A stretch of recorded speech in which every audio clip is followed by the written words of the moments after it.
Kamusta mga kababayan, hali kayo at sabay nating alamin ang kasaysayan ng mga Palestinian. Bago yan, huwag niyong kalimutan mga subscribe sa aking channel. Maraming salamat.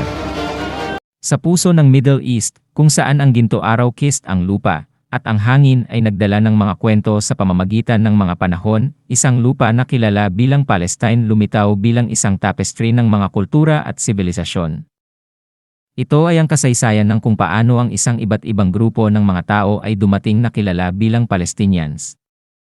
Sa isang panahon na malayo, ang lupain ng Kanaan ay isang lugar ng dakilang kagandahang loob at kahanga-hanga. Matatagpuan sa pagitan ng Mediterranean Sea at ang Jordan River, ito ay isang crossroads para sa mga manlalakbay at isang lupain ng iba't ibang mga landscapes mula sa mapagmahal na mga libis sa acid deserts. Ngunit hindi pa ito tinatawag na Israel. Mabilis na patuloy sa panahon ng Roma, at ang rehiyon ay bahagi ng Romano lalawigan ng Judea, kung saan ang isang mahalagang kaganapan sa kasaysayan ng lupa ay nangyari, ang pagkasira ng ikalawang templo sa Jerusalem sa 70 CE. Ang Jewish populasyon nakaharap dispersion at ang simula ng Jewish diaspora. Sa pagdating ng Islam sa ika-7 siglo, ang Arab-Muslim presensya ay nagsimulang magbubuo ang kultura at katangian ng lupain. Ang rehiyon ay naging bahagi ng Islamic Caliphate at ang Arabic wika at kultura kinuha root. Sa pagdating ng Islam sa ika-7 siglo, ang Arab-Muslim presensya ay nagsimulang magbubuo ang kultura at katangian ng lupain. Ang rehiyon ay naging bahagi ng Islamic Caliphate at ang Arabic wika at kultura kinuha root.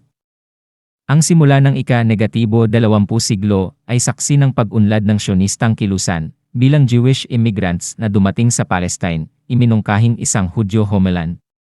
Tensyon sa pagitan ng mga Hudyo at Arab na komunidad ay lumago sa gitna ng background ng British paghahari matapos ang World War. Ang taon 1947 markahan ng isang pivotal na pagkakataon sa kasaysayan ng lupain kapag ang United Nations aproseso ng isang plano ng paghiwalay para sa Palestina na nagrekomendasyon ang pagbabahagi ng lupa sa mga hiwalay na Jewish at Arab estado na may Jerusalem bilang isang internasyonal na lungsod.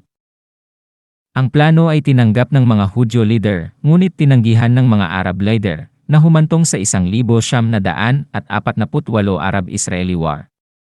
Sa pagkakasunod-sunod ng digmaan, ang estado ng Israel ay itinatag, at Palestinian-Arab komunidad nakaharap sa paghiwalay at ang kakulangan ng kanilang mga tahanan. Ito ay sa panahon na ito ng kapighetyan na ang Palestinian identity ay nagsimulang crystallize. Ang mga Palestinians na natatakot at nagsihiwalay ay nagtatakda ng isang karaniwang kwento, kultura, at pagnanais para sa kanilang bansa. Ngayon, ang bayan ng Palestine ay isang natatanging at iba't ibang komunidad na may karaniwang kasaysayan at malalim na kaugnayan sa lupa. Ang kasaysayan ng Palestine ay isa sa pag-iilaw, pagmamahal, at ang matibay na espiritu ng tao. Ito ay isang patunay sa kapangyarihan ng identidad, kultura, at isang pagnanais para sa self-determination sa harap ng mga komplikadong at mahabang panahon ng mga hamon.